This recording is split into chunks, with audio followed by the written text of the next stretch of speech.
Hello everybody, welcome to the Wonky Angle, where I talk about electronic music by Vale-Smith. Okay, here we go, time for a new Vale-Smith project. Hopefully if you follow my channel regularly enough, you should already know who Vale-Smith is. Future bass, wonky, trap, IDM, experimental house, garage producer. I've already reviewed every single one of his albums since he started making music in 2018. A link to the playlist of all those videos can be found in the description. He's been a regular fixture of my year-end lists as well, and had at the very least an honorable mention spot in each year that he released an album, if not even notching very high spots on those lists, like If You See a Blur being my number 4 album of 2024, Yo being my number 2 album of 2023, I'd probably come back to that one the most often these days, and of course, Choruscape being my number 1 album of 2022. And on top of all that, I was even lucky enough to have brought him on for a collaboration on my own album last year. We made a track together called Dangerous Curve, and it was an absolute fucking banger. So happy that got to happen. I feel like at this point, Vale-Smith may as well just be like my artist of the decade or something from how consistently all his stuff remains in regular listening rotation. While all of his albums do stick to a certain kind of recognizable sound and style, I feel like they all have their own unique strengths as to not make each other entirely redundant, and there's definitely been like a gradual evolution in his sound over all these years. His earlier stuff definitely had more like a melancholic, down-tempo, wonky and trap kind of feel, and as he went on, his stuff got progressively more energetic and dance-centric. His mixes got denser and more detailed as well, with ideas that got a bit more out of the box. And I'd argue of the 6 previous albums he has publicly released, there's not a single miss. The worst ones are still really good and on the border of greatness for me, and his album Zero that he delisted for not being up to his standards these days, All for a Cascade, I'd still argue was at least a pretty decent to good start for an artist who was literally just getting started. Not as good as any of the stuff he'd do afterwards, but better than I remembered on recent revisit. Side note, whenever he gets around to re-uploading that album to his Bandcamp page like he said he wanted to, I'd be happy to mark the occasion by doing like a video on my top 10 favorite Vale-Smith tracks. Make the discography review I've done on him feel more official like all the other series I've done. But whatever. Anyway, now that we're on his 7th main studio album, I feel like I have a pretty good idea on what to expect out of him. Technically the longest he's taken between albums, although it's still only been 2 years, which is a perfectly normal amount of time to wait for new music from any given artist.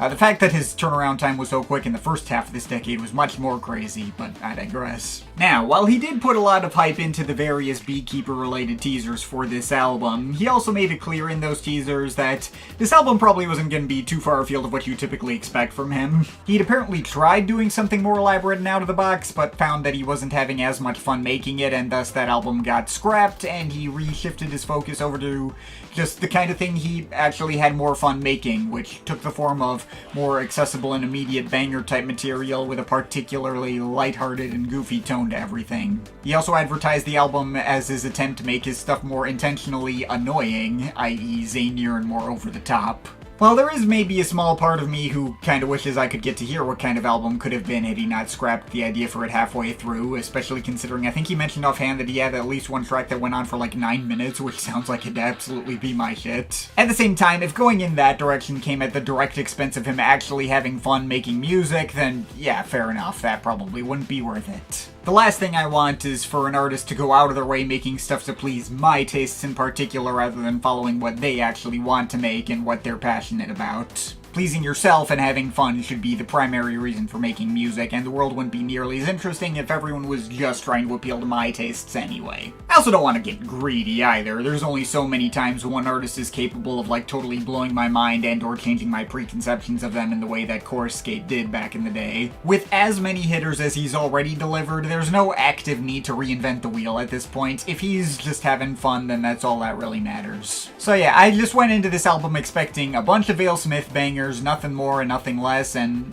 it's basically exactly what I got. And it was great. Just loads of aggressive bangers that zip around from uplifting melodic house to weird experimental dubstep and that kind of thing, mostly in the same kinds of molds that he's explored on other albums like Yo and If You See a Blur, with loads and loads of video game samples crammed into every conceivable nook and cranny, either just like all sorts of different sound effects or sometimes full voice lines from games like Disco Elysium, Soul Calibur, I think Sonic Unleashed, among God knows how many others. The energy level on this thing is just always cranked all the way up and rarely really lets up. Now, I wouldn't say this is like one of my new favorite projects from him ever, nor was it an album that immediately clicked with me on first listen. On like a recent live stream he did where he went through the album and his inspirations for making it, he mentioned that a friend of his made like a prediction about how I was going to go about this review. He thought this album wasn't really going to be my thing as much because it was trying to be all noisy and annoying and stuff, which, I mean, yeah, those are not two adjectives that tend to apply to my favorite kinds of music. And I mean, if we were just talking about my first couple of listens of this thing, then yeah, that prediction might have been right on the money. One of the biggest new inclusions for this album was the fact that nearly every single track on this thing has loads of, like, originally recorded, I guess, producer tags or DJ inserts from various friends and colleagues of his. Apparently he sent out an Instagram post or something that I missed, inviting his followers to read off a bunch of random lines he wrote to be used as sample interjections. The most commonly used voice being Connor Mortifier, who does like a really stereotypical DJ voice welcoming you to Vale-Smith FM, name dropping Vale-Smith FM every track and making all sorts of meta jokes about how this song is going to be fire. When I first heard this song, my ass fell off. Maybe he snuck in some random video game references as well, like, this shit makes me want to play Need for Speed Most Wanted, or if you haven't played Outer Wilds, you need to make that shit an urgent priority. Because of course. Connor Mortifier's presence on this album is basically the direct equivalent of DJ Smokey's contributions to that one Skrillex album last year about Andy Warhol and stuff. Now, while I really like that Skrillex album, the excessive DJ inserts were probably my least favorite element of that album. I found them kind of, well, annoying, and like they could sometimes be a distraction from the core of what the music was delivering. And initially I did have the exact same feeling about the excessive vocal inserts on this album as well, like all the random meta humor was making it more difficult for me to like fully immerse myself in the music itself. Though, eventually with enough listens of this thing, I kind of just got used to it and stopped caring. They were never quite as intrusive to this album as they were for the Skrillex album, and it eventually just kind of became like extra background noise for me rather than an active distraction like they were initially. Now, all the random vocal interjections all over the place were one thing, though another thing that made this album not quite hit for me on the first couple of listens was the fact that I feel like, in general, this is one of the sameier Vale-Smith albums. I wouldn't say it was ever to the point where I was like outright mistaking tracks for each other, but I do feel like a lot of these tracks were going for a lot of similar ideas and frequently aimed for the same general vibes. I don't often feel like two immediately adjacent tracks sound just like each other, but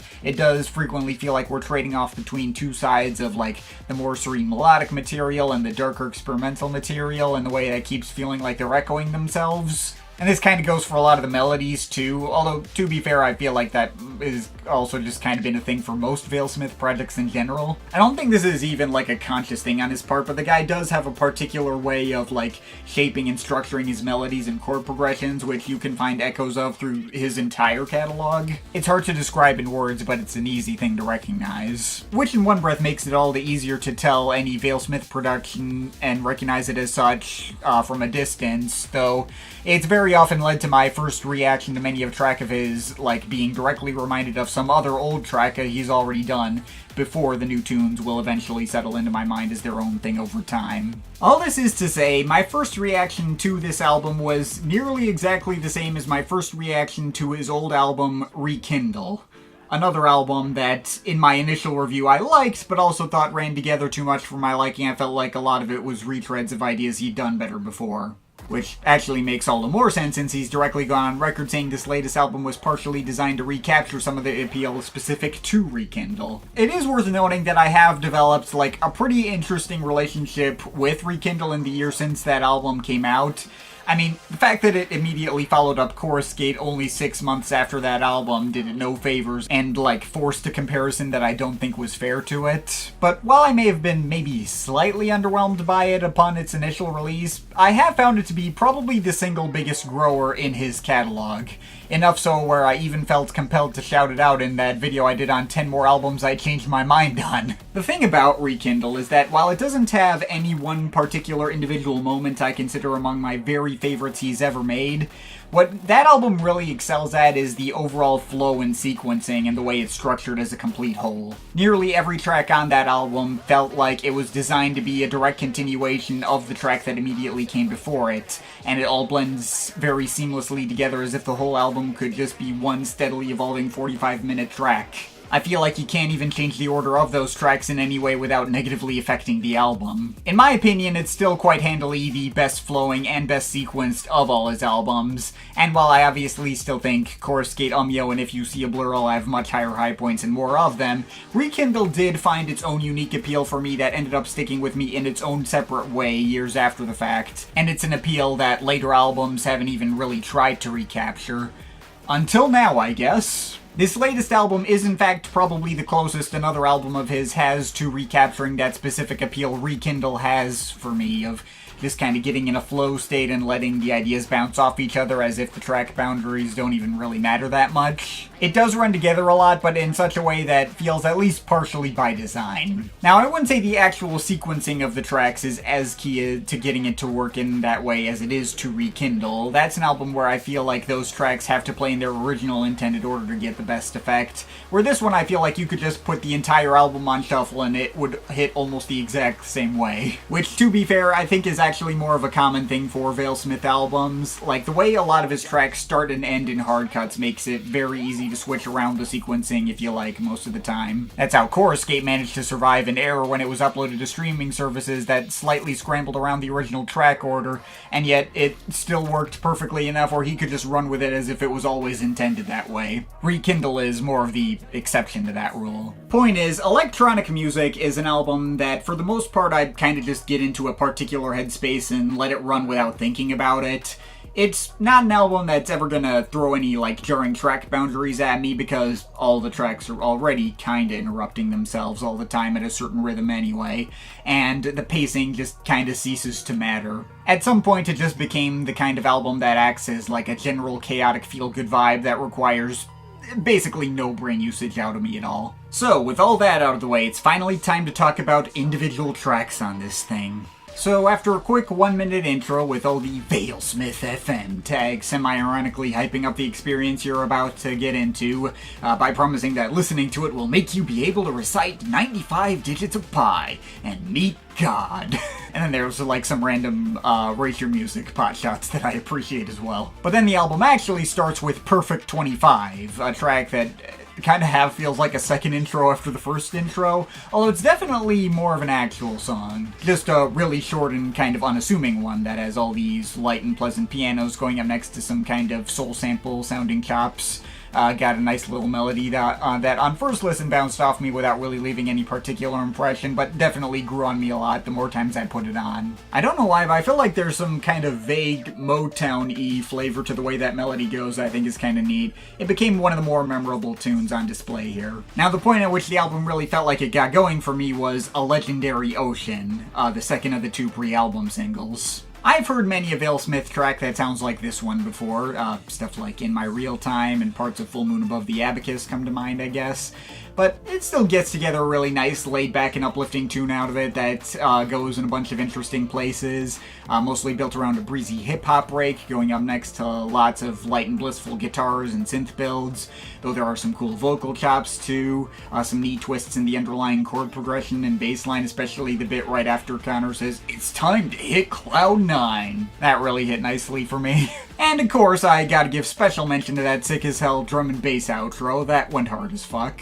Maybe on the first couple of listens I was feeling like I could have done without the Dogecoin mention in the intro, but finding out later that it was an unplanned ad-lib from David Rowe kind of just riffing off the line he was given had me like, yeah, alright, I'll let you have that one. Well, after that we get Friends Till the End. On first listen to the album I was like, yeah, that's probably my favorite cut here, but it just kept getting better and better every time I put this thing on. I feel like this might be the closest he's come to recapturing the feeling that Pristine Drifting gave me since that track came out. It's just like the happiest track in an already bright and cheerful album, so many layers of colorful synth melodies piling on top of each other, and it feels like the intensity just keeps rising and rising until hitting the absolute freaking most satisfying disco house drop at the end that just just freaking slams you in the face. The kind of track that just exudes so much pure joy that almost leaves you feeling like nothing could go wrong in your life ever again. When I saw the title out of context before hearing the track, I thought, friends till the end, huh? That sounds kind of cheesy, but the music could actually get me to believe in the sentiment behind the title and make it feel genuine. I think there's even like a couple of very brief bits where he uses like a similar rising chord progression to the DJ Sabrina track, For Now and Forever, which may have also contributed to this track hitting for me as well as it did. I think they're even in the same key too, so that would probably make for a sick mashup. At the end of the track, we get an announcement that there's no way that the next track is gonna top that last one. Which is correct, because the next track is a less than 2-minute interlude called Fleeting Future. A track I was going to pick as my least favorite on the album for the longest time, for standing out the least to me and feeling the most like other ideas I've heard him do better. Apparently this was like a leftover idea he had while If You See a Blur was still in the works. Though it did admittedly grow on me a decent bit on the most recent couple of listens I gave this thing. The blown out blend of synths and vocal chops is really nice and imposing, and there's this really nice and serene halftime break around the middle. Also features probably the best of all the DJ voice inserts on the album. Protect trans youth at all motherfucking costs. Hell yeah. Now the joke near the end about this track should have dropped 6 months ago, but I couldn't find the right snare.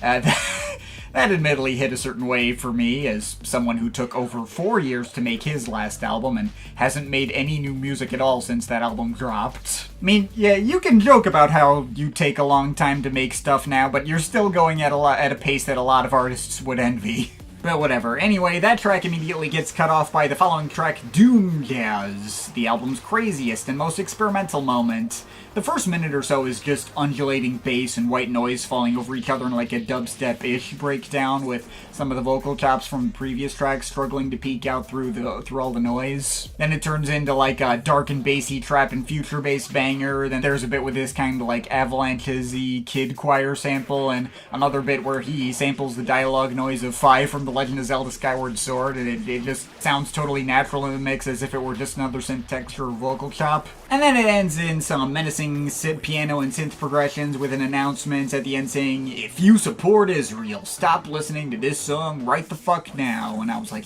yeah, we don't support genocide around here. I mean, if I wanted to be really pedantic, I could say that this last bit did hit maybe a little weird to hear coming out of the DJ voice on some listens. There was a part of me who wondered whether it could be a tiny bit crass to turn something so serious into a crowd-pleasing DJ tag and word it kind of like a Twitter leftist would or something.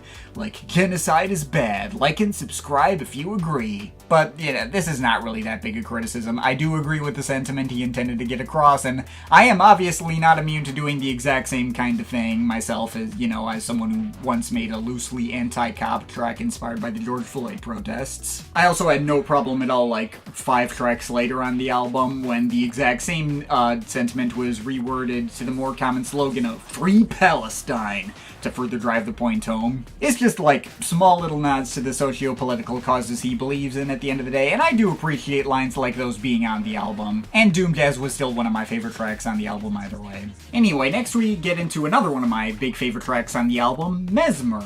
I really like this one because it kind of comes off to me like a sequel to his old track Catchphrase that like picks up right where that track left off and builds a new tune on the same kind of beat pattern with a similar blend of sounds. Got all the big sparkling synth chords and stuff with some synth riffs that almost have like a little bit of a trumpet-like texture to them or something. Kind of makes a turn for something more melancholic and heartfelt in its second half too. Just a really nice, smile-inducing banger, I guess. Also ends in a funny little pot shot at the end talking about sending the Spotify users to church. Had me like, yeah, because if you're still personally paying for Spotify in 2026, then you need to find God. And I'm only half joking with that one. But yeah, anyway, from how he's talked about it, I get the feeling that this might be Vale-Smith's personal favorite track on the album. And if so, I can definitely see why. That got some good feelings going. Next up, we got Rosemary, which I guess was the track I just so happened to land on for the least favorite spot for now, as it didn't really stick out to me that much, but, it's still a nice time. And the one track without any random vocal interjections got bright and cheery guitar and piano instrumental with crunchy hip hip-hop breaks that later has like a very brief switch into another one of those fast-paced 80s inspired things in the vein of tracks of his like Ensign and Sundial Ultra. This track is a cool moment either way, it's not a skip. But then we switch gears again back into the darker dubstep banger territory on How Could You Be So Heartless? Probably the track that jams in the most video game samples all at once, just throwing new ones at you every second and keeps you guessing where things are going to go next. The majority of this track focuses on big heavy bass wubbing, spare trap beats, and various shouting samples that I guess have like a piratey voice to them or something. I know that's gotta be from like a video game, though I forget if he's mentioned which one specifically. There's like brief moments where the track like teases a switch into some more melodic territory that gets abandoned, although the more melodic sound eventually takes over by the end of it after getting enough little twists leading up to it. So yeah, that track was definitely a highlight. Never Fall Out of Love feels kind of like a transitional moment for me and not really that big a standout, though there are some nice piano melodies. There's one like quick 2-second moment with all these sharp synth stabs that was kind of hype. Brief switches into some kind of drum and bass flavored bits and lo-fi hip-hop flavored bits. It's another nice tune, if not among the more memorable ones for me. But then we get the album's lead single, You Think It's Funny, which, yeah, if you asked me to pick out what I thought the lead single was going to be, this is probably what I would have picked too. I guess this is probably the one track on the album that least reminds me of any other previous tracks he's done before. It's got this kind of like Chemical Brothers-y, hard-hitting breakbeat style going for it.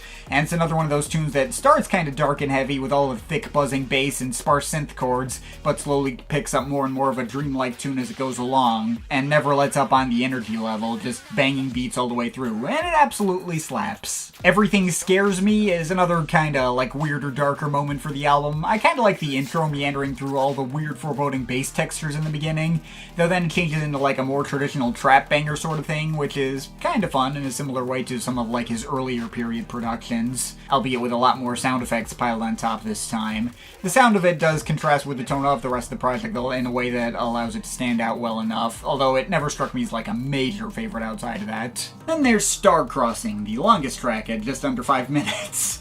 Which is a track I kind of have mixed feelings on, since I feel like it takes a while to, like, really get going for me. Like, the first 2 minutes of the track are a fairly standard twinkly melodic trap banger that I honestly wouldn't have felt completely out of place on Are You Sick of Being Unlucky, with these lengthy samples from, like, a voice message from one of his friends that kind of devolves into, like, Batman-related nonsense or something. It's nice enough, although it didn't really grab me that much until right around the 2-minute mark when the track starts to change up more.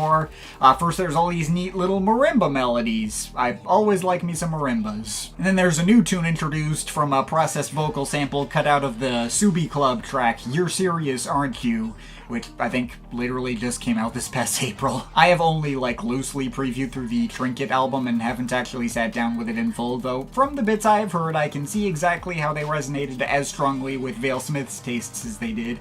I can hear a lot of influences in common there. Anyway, from around the 3-minute mark, the track abruptly switches into like a thicker house and new disco type banger for a while with more cool pianos. There's a screaming interjection from his podcast co-host, and the percussion switches into some shuffling fake rock drums and breaking glass sounds and stuff. It feels like the track's just steadily building in energy more and more over time, and it hits pretty dang hard by the end. First half of this track was cool, but the second half was ridiculous, bro. But then it's time to buckle up for the album's grand finale, called Valkyria, which, despite the DJ voice really hyping this up as a big banger in the beginning, is instead just a quiet and peaceful little piano-based tune. It does build up into some thicker dance beats and brighter melodies later, with some more video game snippets or Avalanches-like chorus vocal samples that have a little bit of an all-you-children-y feel to them, I suppose. But the whole track is just kind of slowed down to the lowest key and most unassumingly tender emotional moment on this whole project. A nice satisfying breather to finish the whole experience out and sort of bring things full circle closer to the sort of tone the album started with. I think I can mark that as another highlight as well. So there we go. That's everything to talk about on electronic music. I mean, in one breath, is this one of my new favorite Vale-Smith projects ever? Not really, but it's not like that saying much, given how highly I regard a lot of his stuff. I still definitely ended up getting enough out of this project where I could call it great. No, it wasn't love on first listen, and I did hit something of a ceiling of enjoyment in the, 8 or 9 listens I gave it over the past week and a half. This wasn't exactly the kind of project that had me just totally mind blown or reevaluating what a Vale-Smith project could be, but that's not a realistic expectation to have. And at the end of the day, I do relate very heavily to a lot of the creative impulses that led this project to end up in the place it did. I see a lot spiritually in common between what this album represents for him and what I did for my own album, Noontide Side Attic Drifter, back in 2020. That was also an album where I kind of just let loose and focused on having fun with the music making process on my own terms without worrying about what my audience might want out of me. Also an album where I wanted to get zanier on purpose and bring in more random vocal snippets, maybe bring in a quick moment or two that demonstrated some of my political beliefs. Now, of course, when I did that, it ended up manifesting in a big, intentionally messy, 70-plus minute loose concept album about my own ADHD. Vale-Smith acting upon similar impulses led to a much tighter, more concise and focused listen that jam-packed a lot more sounds into a much shorter amount of time, and didn't even really bother trying for any kind of overarching theme aside from, I don't know, video games and FM radio, I guess, if you can call those themes. My point is, while this album might not be as perfect a match for my taste as some of his other projects might be, I do directly relate to the mindset that it was created under. There were still more than enough big standouts and heavy hitters that stuck with me for any gripes I might have to not really matter that much in the big scheme of things, and the whole thing does have its own identity in his catalog that isn't just made redundant by some other project of his. While a lot of this stuff does feel like familiar territory to him, it's also probably his single most consistently high-energy listen so far, with some of his densest sound design mixes yet, which should be saying something at this point too. It feels like all the disparate ideas and influences that went into If You See a Blur got tossed into a blender and made into a smoothie that averaged out a lot of those sounds into a more consistent and singular style, sprinkled with even more sound effects and DJ introductions and stuff. And hey, I feel like the tightness and consistency might make this an easy jumping on point for people looking to get into his work for the first time. I know Ryan from Not Real Music already called this his favorite Vale-Smith album to date the other day, so you don't need to take my word for it. This still gets a high recommendation from me. We'll see how I'm feeling at the end of the year or how my feelings end up evolving years down the line, but as for right now, I think I can give this a light, solid 8 out of 10. But of course, this is just my opinion. You can feel free to disagree with it, but I'd like to hear your thoughts, so leave the comments in the comment thing down there. Shout out to my Patreon supporters. There are some people you want to add yourself that list, or make me review something. Link to my Patreon is in the description. Schedule is still open. But yeah, that's pretty much it. That's all for today. See you next time.